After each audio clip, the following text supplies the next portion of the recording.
Hey there, it's Anonymous Tea, where we spill the tea anonymously. Hello, everyone. Hello, YouTubers. Hope you guys are all having an amazing day today, sending good vibes, sending positivity, sending blessings, and good energy to each and every single one of you. Thank you so much for tuning in. So, anything I say is alleged and in my very, very personal opinion. This is for entertainment purposes only. None of this is personal. The Copyright Act of 1976 is in the description box. Some meat and potatoes, some housekeeping items. It is free to follow me. Free to follow me on this channel, Anonymous Tea. Free to follow me on my other channel, Anonymous Tea Podcast. There is new content over there.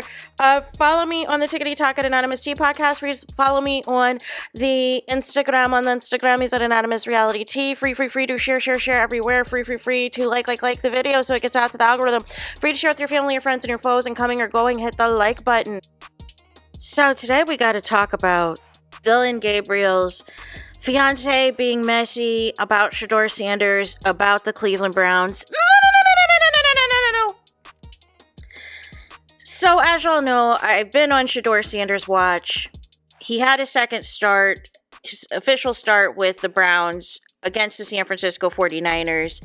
They lost the game. However, there were several issues in the game, like special teams, like going for it on multiple 4th and 1 attempts if it didn't work the first time, like doing a random 2-point conversion, like all these things that were just happening that, comes down to coaching, comes down to several things that were happening, but they lost. But Shador Sanders, he had 16 throws out of 25 attempts, and completion percentage was 64%. He had 149 yards, and he had a TD pass and everything else. I love that TD pass. It was sweet. And was averaging like 6 yards a pass at the minimum. And then his QB rating was 93.6. And then his longest pass was like 34 yards, I believe, for that game.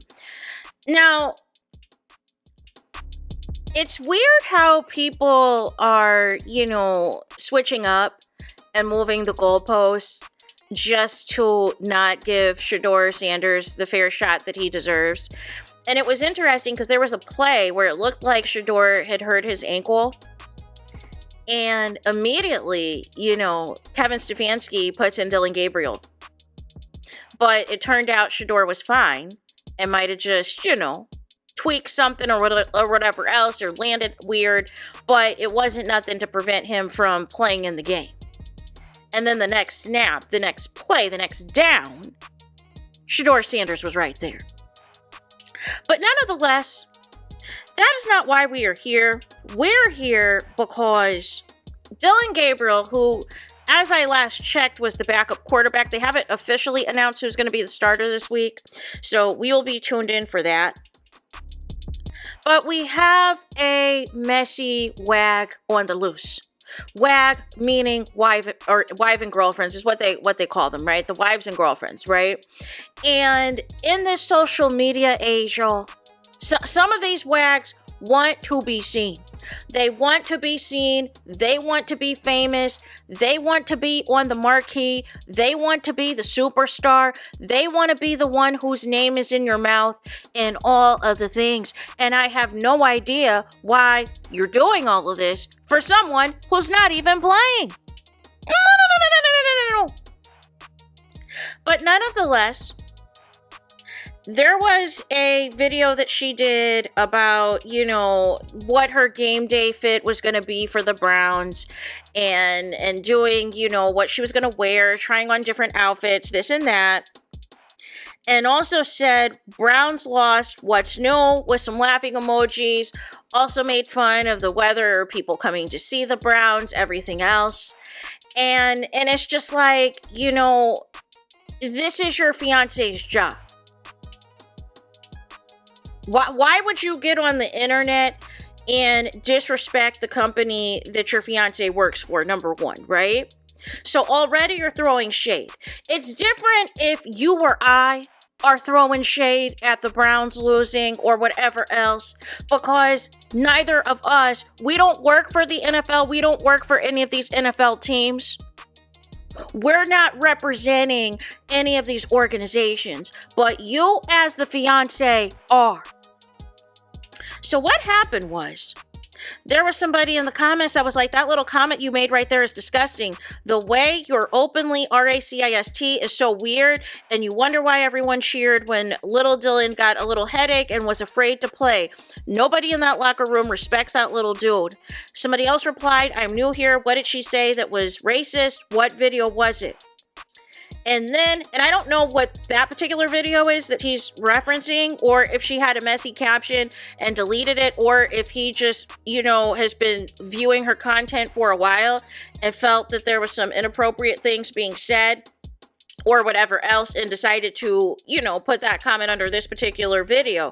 However, the fiancé replies, actually, everyone in the building wants him to play.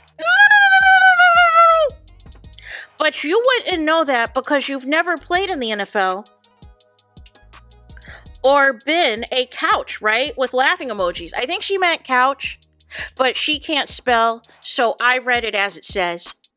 Actually, everyone in the building wants him to play, but you wouldn't know that because you've never played in the NFL or been a couch, right? Laughing emojis. No. See, that was already a self-drag because you and your fiancé could be on the couch right now as well. Like, make it make sense. Here's the thing. It's clear as day that it's not the actual players that have an issue with Shador Sanders. And it's clear as day, at least from the GM perspective, that the GM didn't have an issue with Shador Sanders the way he was hugging on him and was so excited for him to get his win the previous week against the Las Vegas Raiders. But the head coach, it's clear as day that Dillon Gabriel is his guy. The owner,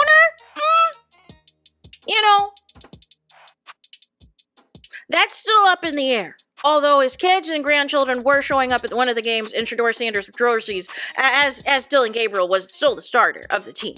Make that make sense, right? But we know for sure that the coach prefers Dillon Gabriel. Because the reason he prefers Dillon Gabriel, because we know that this whole time, Shador Sanders was never getting any backup reps. And ultimately, now that we see he is a much better quarterback with actually getting reps and getting practice time with the first team, that it's a completely different situation. The problem is there are all these prima donnas on the team. Now, maybe she's talking about that wide receiver that was trying to be messy and getting all up in Shador Sanders' face. As if they're up here acting like they're Terrell Owens or somebody. That they're somebody that needs to be seen. No.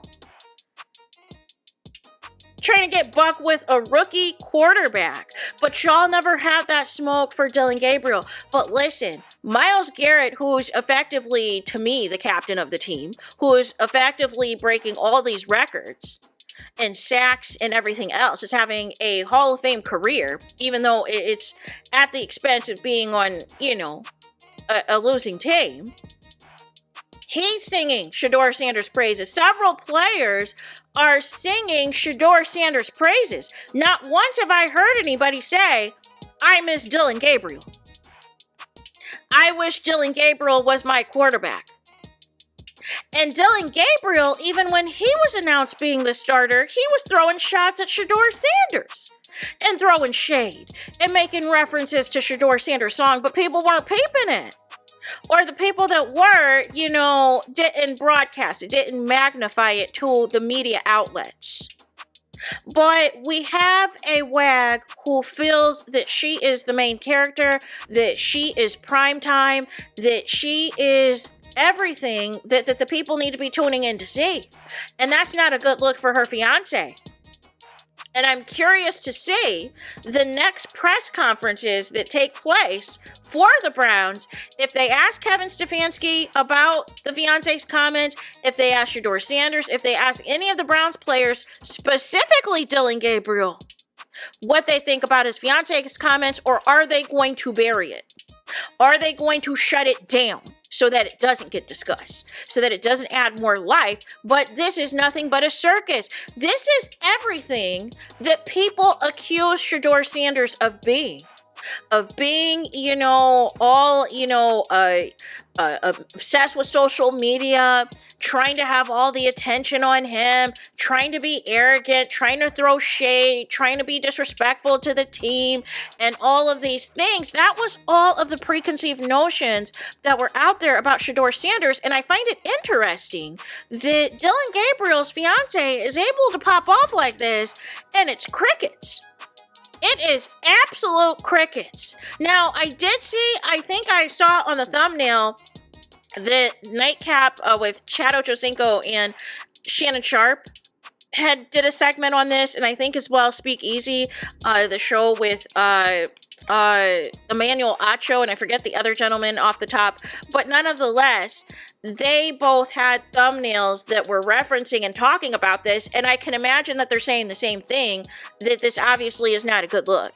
This was intentional to be disrespectful to all of the fanfare that is there for Shador Sanders. The fans want Shador Sanders, the GM wants Shador Sanders, but it sounds like, obviously, but we know this. We know that the coach, and we knew most likely the owner, they didn't want him, right? We know that, right? That's clear as day. That's not breaking news. We can figure that out for ourselves. But nonetheless, you're the fiance of a quarterback who did start for a few games this season. You want to make sure that you're being professional. Everything that you do on the internet is an extension of him. And the Browns can come back and say, listen, your girl is a distraction. We're going to put you on ice. If he's already not playing now and he's, cleared from his concussion protocol, you can mess up his chances in the future. Because now we have a situation where whatever pillow talk y'all having, you thought you were at liberty to get buck in the comments. And this is the thing. There's always going to be haters. There's always going to be people who don't like you, but especially in the realm of sports, there's always going to be players and teammates and teams that fans prefer. And now that the fans know that they can get in your comments and talk how they're going to talk to you, and you're putting out this rhetoric and this narrative that nobody wants to see Shador when that couldn't be further from the truth. Not this whole everyone in the building. Everyone in the building was chanting Shador Sanders' name. It's roars of cheers whenever Shador Sanders completes a pass or there's a cool play or whatever else. You're just in your feelings because your man doesn't have that spot. So now you have to be on the tickety talk and all the social media trying to make it seem like, oh, it's a big conspiracy that Shador's playing now. And they really want it to be Dillon Gabriel. Well, last I checked, Kevin Stefanski's the coach and can make that decision himself. And for the past couple of weeks, it has been Shador Sanders. So if what you're saying is true, then I would expect Dillon Gabriel to be named the starter this week. But stay tuned on that. So I want to know what y'all think about this messy fiance doing everything that people thought Shador Sanders was going to be. And it's crickets. Nobody's saying anything about it. So there's that. That is it. That is all. Es todos es final. Es finito. It's the end of the road. It's the end of the line for this video. Let me know your thoughts in the comments. Please do not forget to like, comment, and subscribe. Hit the notification bell so you're notified the moment I post content on my channel. And with that being said, I'll talk to you guys again very soon.